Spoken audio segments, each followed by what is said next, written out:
Ki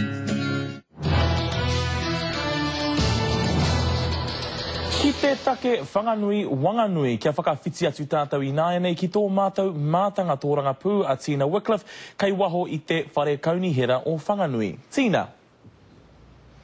Ai, ki te mai koutou i roto i te pūrongo a Joe Glenn, me aro mai ngā tarikawanatanga ki te H. Engari anō te koro matua a Michael Laws, kāre ia mo te whakarereke i ngā tohu i runga i te whare o te kaunihera. Ai, ki te whakatau a te minita a Morris Williamson. Hei ai anō te tikanga mo tērā ka waiho mo te ngākau hihiko, te tangata e whiriwhiri, ko whanganui, ko wanganui rānei.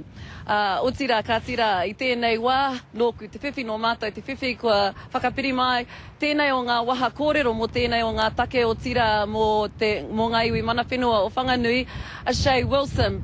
A tēnā Shay, tuatahi o whakaaro mo te whakatau a te minita, ko herea ngā tarikawanatanga engari mo te hapori whānui, kei a rātou te tikanga, āhua noho taiapa tērā whakatau. Me ki kaore, i te mea, i wakai te minita ki ngā to'u me ngā ritenga ea nāia te tini. Ara, kei aia te mana mo ngā tarikawanatanga, engari kaore i aia te mana kia tohu atu ki te kauni era nei, nā reira, kua toa mātou.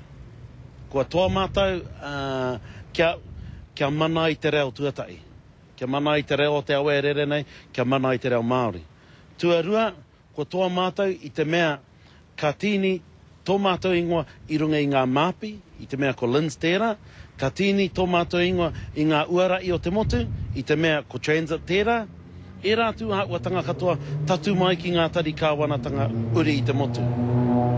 Engari kei te harikoa te koromatua a Michael Laws hei tāna kua toa, ko ia kārehe pakurereke-tanga i roto i te whakatau a te minita.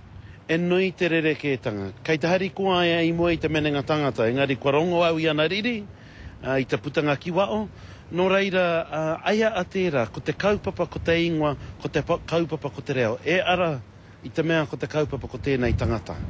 A te tau hau ka pakutini hia ngā ture. Ana, kua oti te pakanga?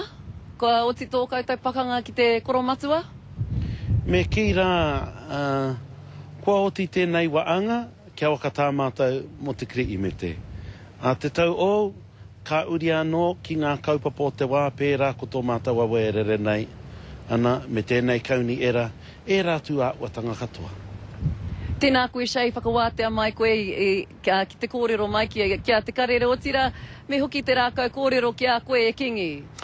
Ngā mihi kia koe Tina o tira o kōrua, mo e rā whakamārama tai atu rā ki ngā iwi o Whanganui.